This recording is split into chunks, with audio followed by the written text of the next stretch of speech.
Morning friends, welcome to channel gstcourse.in। आज हम लोग सीखेंगे जीएसटी का एकदम बेसिक कॉन्सेप्ट, जिसके सिवा जीएसटी कैलकुलेशन, जीएसटी कंप्यूटेशन कभी पॉसिबल नहीं है।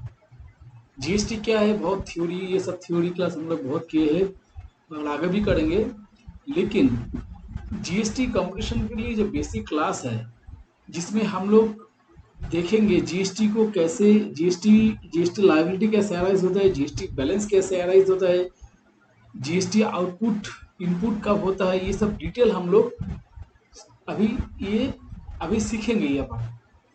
तो मैं सबके सुविधा के लिए यहाँ पर टोटल 13 क्वेश्चन यहाँ पर मैं प्रिपेयर किया हूँ और 13 क्वेश्चन ये 13 वीडियो में कंप्लीट करूंगा। एक टोटल एक वीडियो सीरीज होगा, ये 13 वीडियो के सीरीज होगा। इसमें हम लोग बहुत कुछ सीखेंगे। पहले सीखेंगे what is output GST and input GST. उसके बाद सीखेंगे how to GST liability and GST credit और कैरी फॉरवर्ड अराइज।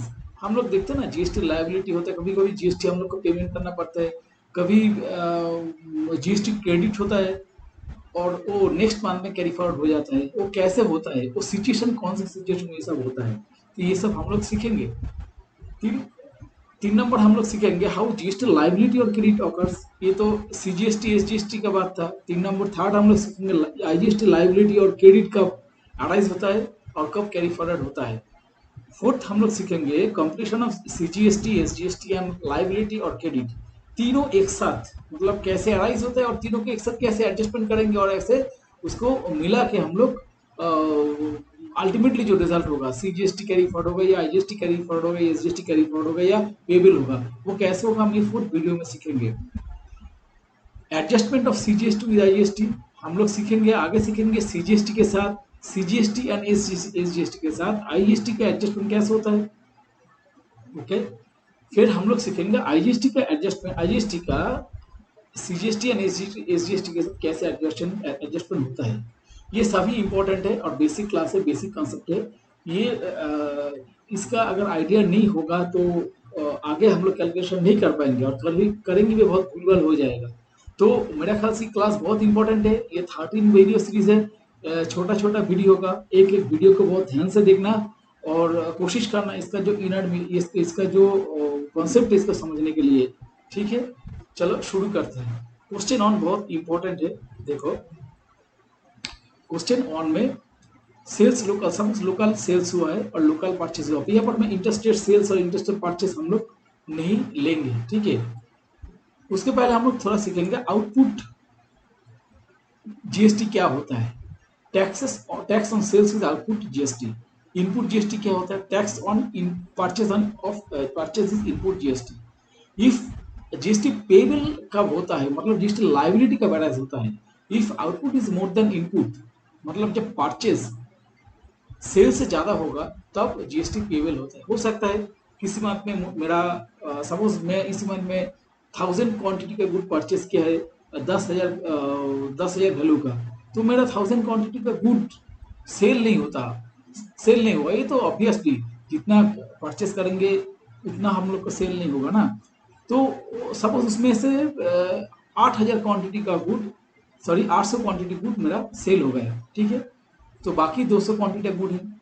तो अभी हो सकता है हमारा यहाँ पर आउटपुट ज्यादा है, मतलब सेल्स वैल्यू ज्यादा है जितना हम लोग सेल्स किए। ठीक है, सपोज एक क्वेश्चन से समझता है, समझने का कोशिश करता है। 800 क्वांटिटी का गुड्स हम लोग परचेस किए हैं। प्राइस पर यूनिट कितना है, सपोज 10 रुपया है। सॉरी, 1000 क्वांटिटी का गुड हम लोग परचेस किया है, पर यूनिट कितना है, 10 रुपया है। तो टोटल कॉस्ट प्राइस कितना है, कॉस्ट प्राइस है तुम्हारा 1000 इंटू 10, ओके 10,000 है। सपोज मेरा सेल ये परचेज है। ठीक है, अभी सेल देखेंगे। सेल सपोज मेरा इतना नहीं हुआ, सपोज मेरा 800 क्वांटिटी का गुड सेल हुआ। ठीक है, अभी मेरा यहाँ पर सपोज कॉस्ट प्राइस जो है सेल करूंगा तो मुझे प्रॉफिट करना पड़ेगा। सपोज 10 रुपये की जगह में यहाँ पर 15 रुपया करके सेल किया, ओके, तो मेरा कितना होगा, ये सेल प्राइस 12,000 होगा। तो यहाँ पे देखो आउटपुट ज्यादा है, मतलब सेल प्राइस ज्यादा है, कॉस्ट प्राइस कम है, तो यहाँ पे आउटपुट जीएसटी अराइज होगा। सपोज ये कॉस्ट प्राइस मेरा कम होता 12, तो यहाँ पे देखो, अच्छा पहले थोड़ा देख लेते हैं। तो यहाँ पे मेरा 12,000 मेरा सेल प्राइस हुआ, तो यहाँ पे मेरा क्या होगा, जीएसटी पेएबल, क्योंकि आउटपुट, दिस इज आउटपुट ना, दिस इज आउटपुट, आउटपुट और दिस इज इनपुट। तो यहाँ पे आउटपुट ग्रेटर देन इनपुट हो रहा है, आउटपुट हो रहा है, ठीक है। तो यहाँ पे क्या होगा, जीएसटी पेएबल होगा, ठीक है। कितना होगा जीएसटी पेएबल, 2000 जीएसटी पेएबल होगा। सपोज यहाँ पे गुड्स अगर 12 रुपया करके होता, ठीक है, तो यहाँ पे देखो आउटपुट यहाँ पे इनपुट से कम होगा, मतलब सेल परचेस से कम होगा, ठीक है। तो यहाँ पे कितना होगा, जीएसटी, जीएसटी क्रेडिट होगा, ठीक है। जीएसटी क्रेडिट कितना होगा, मेरे पास इनपुट ऑलरेडी है, तो 10,000 माइनस 9,600 मतलब 400 रुपया जीएसटी क्रेडिट होगा, ठीक है। तो ये है कब जीएसटी क्रेडिट होगा और जीएसटी पेएबल होगा, हम लोग समझ गए, ठीक है। तो देखो इसी के साथ और एग्जांपल देखते हैं। लोकल सेल्स हम लोग, मेरा हुआ 1 लाख और परचेस हुआ 60,000 का, ठीक है। तो यहाँ पे मैं इतना डिटेल, मतलब कॉस्ट प्राइस कितना है, सेल प्राइस कितना है, पार्किंग प्राइस कितनी, इतना डिटेल में नहीं जाऊंगा, ये रेडीमेड एक कैलकुलेशन है।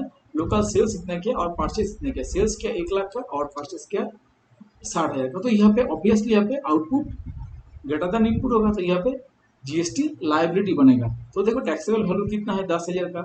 तो सीजीएसटी, तो यहाँ पे सीजीएसटी कैसे कैलकुलेशन होगा, at the rate of 5%, 2500, SGST 2500, क्योंकि ये लोकल सेल्स, मैं बोले लोकल सेल्स, यहाँ पे कुछ भी इंटरस्टेट सेल नहीं है, तो होगा ये सीजीएसटी एंड एसजीएसटी। तो टोटल टैक्स हुआ 5,000। तो इनपुट कितना होगा 60,000 का, और 1,500 और 1,500, तो यहाँ पर जीएसटी लाइबिलिटी कितना होता है 2,000, ठीक है। सीजीएसटी लाइबिलिटी होता है 1,000, एसजीएसटी लाइबिलिटी होता है 1,000।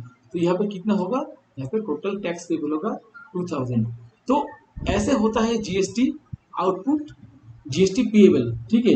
अगर ये इसी एग्जाम्पल के साथ हम लोग यहाँ पे अगर ये सपोज मेरा लोकल सेल्स ये अगर ऑपोजिट होता, लोकल सेल्स मतलब 60,000 और परचेस मेरा यहाँ पर 1 लाख का होता, ठीक है। तो यहाँ पे जीएसटी बैलेंस और ये जीएसटी बैलेंस होता और ये नेक्स्ट मंथ में कैरी फॉरवर्ड हो जाता, ठीक है। तो ये था वीडियो 1। अगला वीडियो में हम लोग सीखेंगे जब जीएसटी कैरी फॉरवर्ड कैसे होगा, ठीक है। चलो,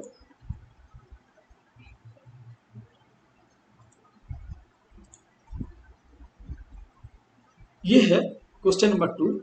यहाँ पे देखो लोकल सेल्स यहाँ पे कितना है 1 लाख और परचेस कितना है 1,10,000, GST rate 5%।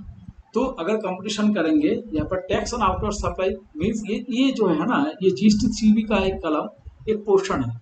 GST tax liability कब बनता है, जब जीएसटी 3B हम लोग फिलअप करते हैं, फाइलिंग करते हैं, तब टैक्स लाइबिलिटी बनता है। जीएसटी और में कुछ भी लाइबिलिटी नहीं आता है, क्योंकि जीएसटी वन में हम लोग को सेल्स रिटर्न से भरना है, मतलब कि जितना सेल्स हम लोग की उसका रिटर्न भरना है। जीएसटी और में कुछ भी लाइबिलिटी नहीं आता, लेकिन जीएसटी 3B में हम लोग का लाइबिलिटी आता है, क्योंकि और जीएसटी 3B लाइबिलिटी कैसे आता है, ये जीएसटी वन का कलम से ही आता है। जब जीएसटी वन हम लोग भरेंगे ना, तब हमारे ऊपर सेल का लाइबिलिटी आ जाता है, मतलब ये टोटल सेल जीएसटी 3 में आ जाता है, ऑटो पॉपुलेटेड हो जाते हैं। और परचेस का होता है, परचेस हमारा जो सप्लायर है वो जब जीएसटी वन भरेगा तब वो से ऑटो पॉपुलेट होकर मेरा जीएसटी 3 में आ जाएगा। तो वो से GST total sales minus to purchase, जो जितना भी टैक्स लाइबिलिटी, अगर सेल्स ज़्यादा होगा परचेस कम होगा तो टैक्स लाइबिलिटी होगा, सेल्स कम होगा परचेस ज़्यादा होगा तो यहाँ पर जीएसटी बैलेंस होगा और ये कैरी फॉरवर्ड हो जाएगा। तो उसी के हिसाब से ये लोकल सेल्स यहाँ पर 1 लाख है और लोकल परचेस यहाँ पर 1,10,000 का है। तो टैक्सेबल वैल्यू देखो यहाँ पर CGST 5% हिसाब से 2,500 आता है, SGST 2,500 आता है।